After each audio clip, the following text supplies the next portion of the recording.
বুকের ভিতরে কি এমন কোনো গভীর কষ্ট জমা হয়ে আছে যা কাউকে বলতে পারছেন না, কিংবা মনে এমন কোনো অসম্ভব ইচ্ছা বা মনের আশা আছে যা পাওয়ার জন্য রাতে চোখের পানি ফেলছেন কিন্তু কোনো উপায় খুঁজে পাচ্ছেন না?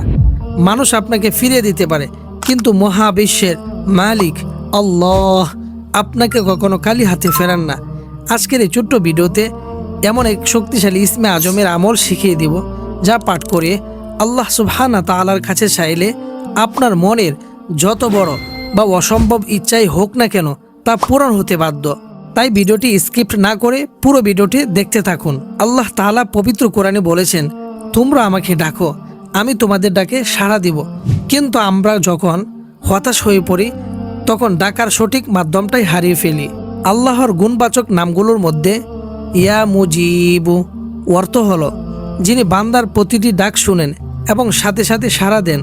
আর দ্বিতীয়টি হলো ইয়া ওয়াহাবু অর্থ হলো পরম দাতা, যিনি বিনা চাওয়ায় এবং অপরিমিত দান করেন। যখন এই দুইটি নাম একসাথে মিলিয়ে ডাকা হয় তখন আসমানের রহমতের দুয়ার খুলে যায় এবং অসম্ভব কাজও সহজ হয়ে যায়। আমলটি করার আগে দুইটি ভুল কখনোই করা যাবে না, করলে আমলটি কাজ নাও করতে পারে। প্রথম ভুল, কোনো হারাম বা অন্যায় কোনো ইচ্ছা পূরণের জন্য এই আমল করা যাবে না। দ্বিতীয় ভুল, দোয়ার মধ্যে অস্থিরতা দেখানো যাবে না। ভাববেন না যে কয়দিন করলাম কাজ হলো না কেন। পূর্ণ আস্থা ও বিশ্বাস নিয়ে আল্লাহর উপর ভরসা রাখতে হবে। এবারে চলুন জেনে নেই কিভাবে এবং কখন এই ছোট্ট আমলটি সম্পন্ন করবেন। আমলটি করার সহজ নিয়মটি ভালো করে জেনে নিন। প্রথম, তাহাজ্জুদের সময়ে অথবা যে কোনো ফরজ নামাজের পর নির্জনে বসুন। দ্বিতীয়, দুরূদে ইব্রাহিম 3 বার পাঠ করুন। তৃতীয়, এবার চোখ বন্ধ করে মনের আকুলতা নিয়ে 100 বার আল্লাহর এই পরম মমতাময় ইসমে আজমটি পাঠ করুন।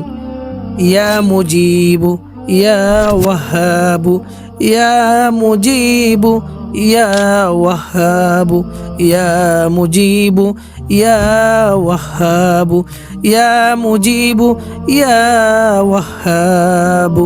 পাঠ শেষ করে পুনরায় 3 বার দুরূদ পড়ুন এবং 2 হাত তুলে চোখের পানি ফেলে আপনার ইচ্ছার কথা আল্লাহকে বলুন।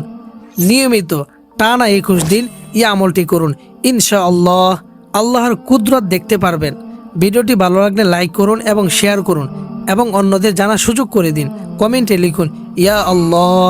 আমরা সবাই মিলে আল্লাহ সুবহানাহু ওয়া তাআলার কাছে আপনার জন্য দোয়া করব। আল্লাহ যেন আপনার সমস্ত মনের নেক আশাগুলো কবুল করেন, আমিন।